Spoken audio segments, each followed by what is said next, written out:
The new Department of Government Efficiency, led by Elon Musk and Vivek Ramaswamy, is aiming to wipe out unnecessary government spending. Here's some cuts that they could consider. Check this out.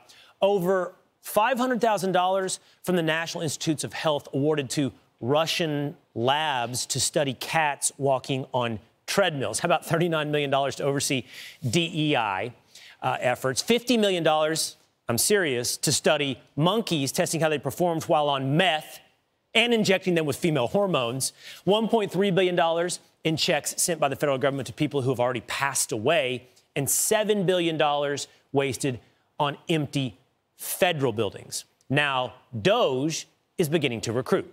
They issued this tweet saying, in part, quote, "We need super high IQ small government revolutionaries willing to work 80 hours a week for unglamorous cost-cutting jobs." Here to discuss is CEO of the watchdog Open the Books, John Hart.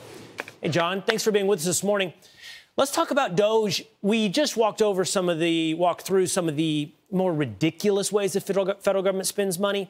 But what we really want to know is, can Doge make significant percentage-wise cuts to getting a more efficient federal government? Yeah, well, thanks for having me. The answer is absolutely. You know, this is a brand new move or brand new commission, but this is already a movement. You know, the American people are demanding more control over their tax dollars and their own destiny, because every dollar saved in Washington is a dream realized somewhere in America. So what we've seen is, for decades, politicians have been expanding federal agencies, but Doge is about expanding your agency and your ability to pursue the American dream on your terms.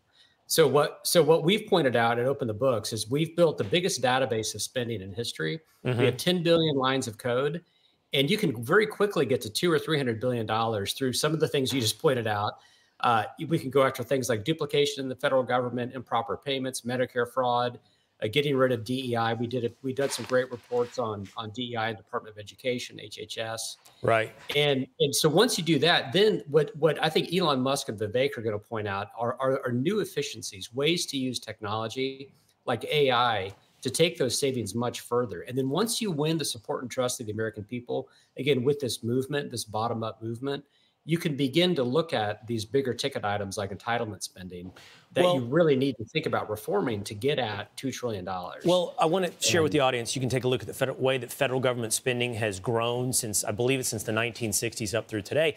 And it's just, it's beyond inflationary. It is explosive.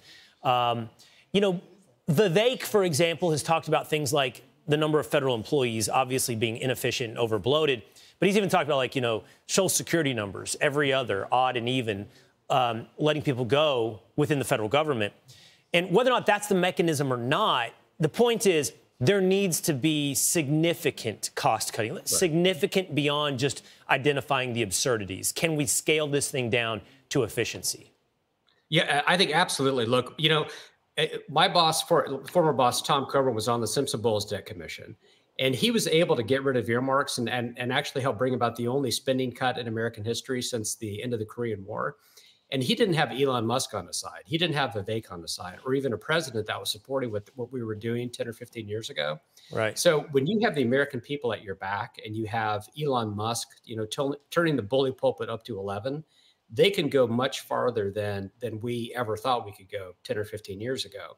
And look, and I think you have to think of this. This is not a demolition project. This is a restoration and renovation project. You know, imagine buying an old home that's been poorly updated, has bad insulation, and it was owned by a hoarder that had all the stuff. You know, people can relate to that project of, let's renovate it. Let's bring back the original splendor of what this American idea is. And that's what Doge is all about.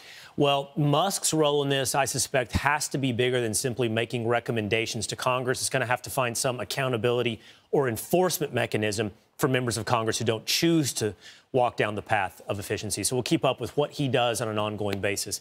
We appreciate you being with us this morning, John Hart. You bet. Thank you. I'm Steve Ducey. I'm Brian Kilmeade. And I'm Ainsley Earhart. And click here to subscribe to the Fox News YouTube page to catch our hottest interviews and most compelling analysis.